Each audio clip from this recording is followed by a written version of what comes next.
You've made this very dramatic. Thank you.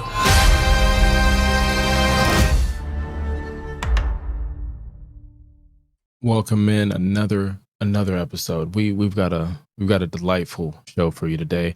We're going to talk about The Residents. Just came out on Netflix exclusive. And before we get into it, how rude of me to have guests and not introduce myself.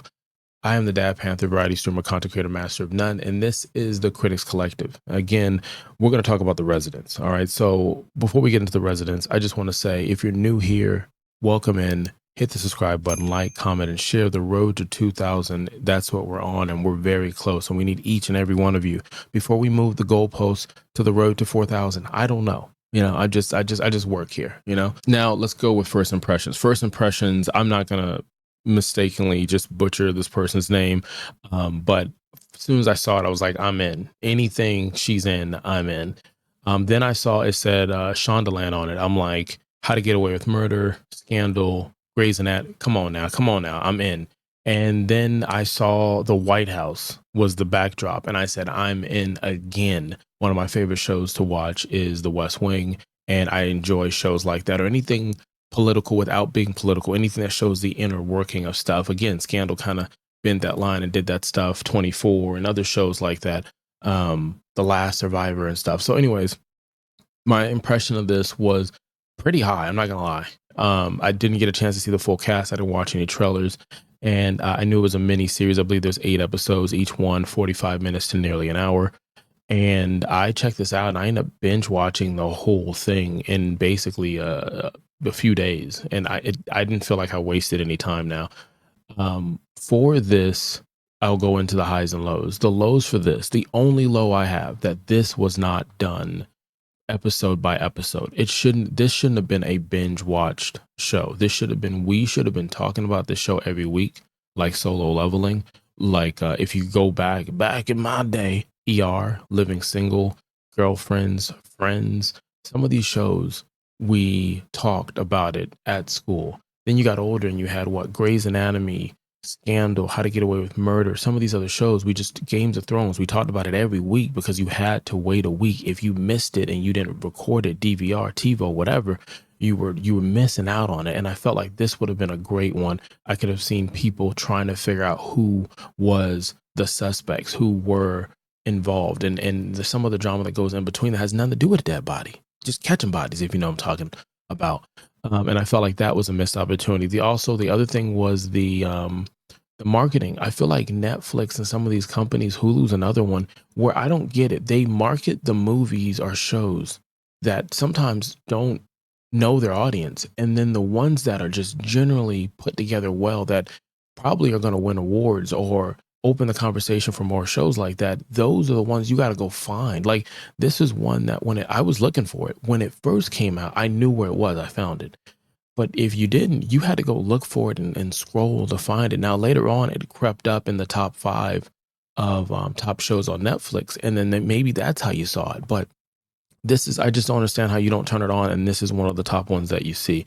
Those are the only thing I would say that's my lows. Now, if I go into my highs, I thought the lead actor in this did a phenomenal job, to the point that I want more of this, and maybe not at this setting, but give me more adventures like this, like Carmen Sandiego or Sherlock Holmes or Will. I can't remember the detective put in the comments for that show that might be on CBS, or is it on Hulu? I can't remember now. Maybe it's Fox.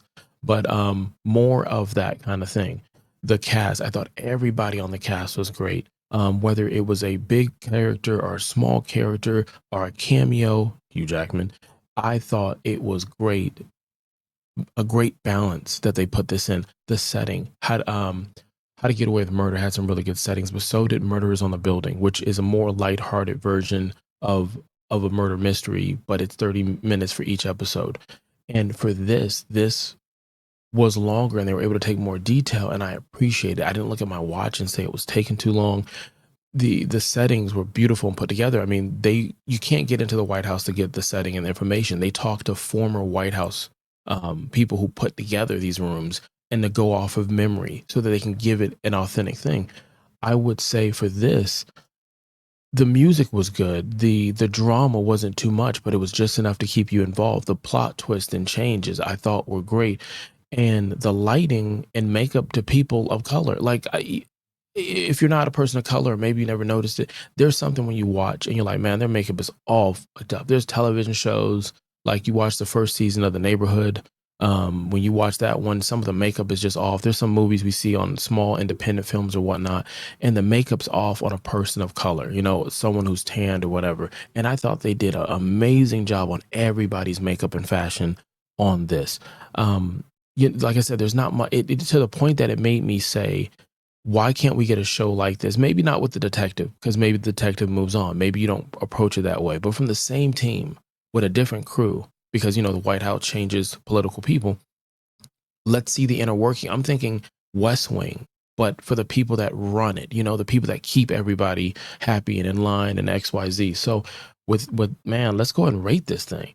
Now, we rate from a 0 to 5. I think you can guess at this point what we're going to get on this one, but we go from a 0 to 5. And for the Residents that came out mid-March, about the same time as Odessa, that's another review that we did that's on Hulu. You can check that out. And you'll probably hear us talk about Reacher Season 3, Invincible, and Solo Leveling. So check those out. Now, while you're checking those out, go ahead and hit the subscribe button. Like, comment, share, post, and everything like that. And I would greatly appreciate that. Now, my rating for this is a 5. Just simply put, it was a 5. And I'm gonna watch it again. I'm gonna watch it with my wife. I recommend this show. Dad approves. It had a really good flow, nice plot, nice twist. It takes something that we've seen like the Murder on the Oriental Express and movies like that, and it adds something different. It makes you like movies like Knives Out and the sequel to that one. It does that, and it does it so well.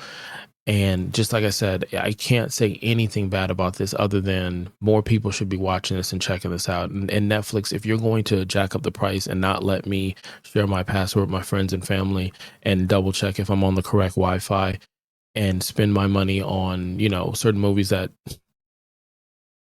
the electric state, this is what I want you to spend my money on. When I send my subscription money to you, can I put an account and add an account where it automatically sends it to stuff that I may want to do? Because I would send it to this one, the follow-up to this one. Okay, I'm just saying. You could have been anywhere in the world and you chose to be here, and I greatly appreciate that.